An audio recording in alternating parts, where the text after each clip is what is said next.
Welcome to the Real Estate Espresso Podcast, your morning shot of what's new in the world of real estate investing. I'm your host, Victor Minash. On today's show, we're going to talk about one of the most powerful ways to use artificial intelligence in your real estate investing business. But first, the Real Estate Espresso Podcast is sponsored by the Cost Segregation Guys. If you own investment real estate, cost segregation can be one of the most powerful tools in helping you to accelerate depreciation. That can improve cash flow and return metrics for your property, all without changing the underlying asset.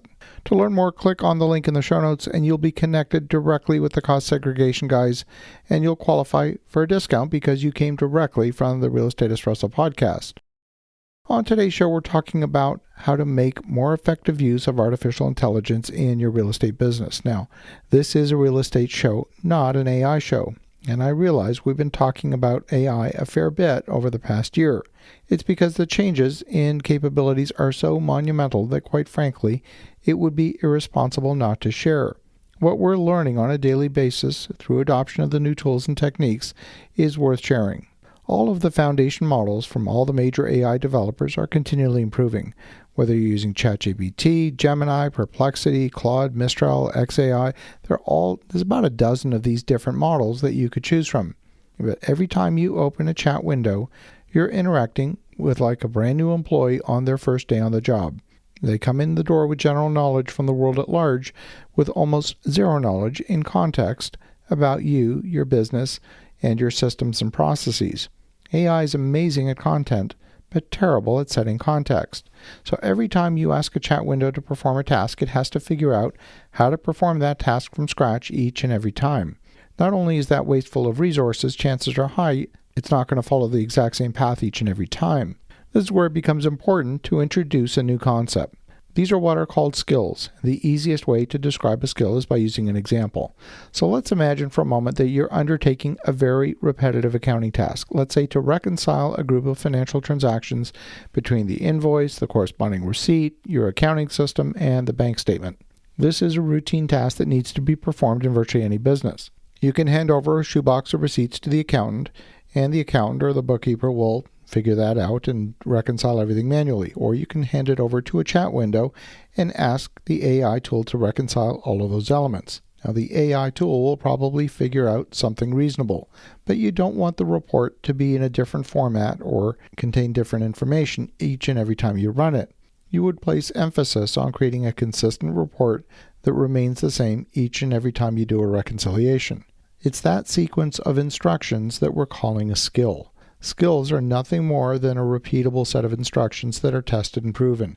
You can think of skills as the training material that forms part of your company's context, your systems. You don't want those systems to be reinvented every time they're used. You want to design the system once, test it, prove it, certify it, and then use it. The biggest problem with AI is not the intelligence or lack of intelligence in the system.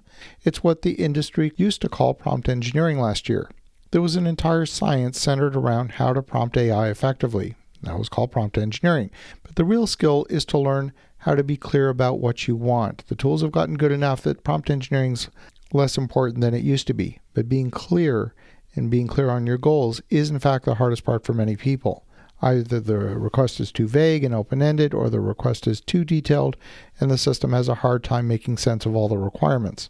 Part of giving clear instructions involves performing a test case on a small sample set and asking clarifying questions to make sure that the expected results are clear. So when you're asking the system to perform the reconciliation of accounts, it helps to specify what success looks like, what failure looks like, how you want the report to be formatted. Now, the idea of skills might sound foreign or even scary. Skills are nothing more than a text file, and they're now part of the AI toolkit. Skills will take you from 5% effective with AI to over 50%. There are so many skills out there that have been developed that there's in fact no need to reinvent the wheel. There are libraries of skills on the internet that you can copy and adapt, and there's no need to reinvent. In fact, I would suggest that if you're new to using skills, you should start with already proven skill files that you can copy. I suggest you read them, understand them, and then use them. From there, you can modify them to suit your work process, or maybe take a step further and create a new skills file from scratch. But don't start typing a skills file into a blank page. Describe what you want to accomplish and ask AI to create the first draft of that skills file for you. This is the power of AI that will enable you to graduate from using AI as a glorified search engine to a truly productive member of your team.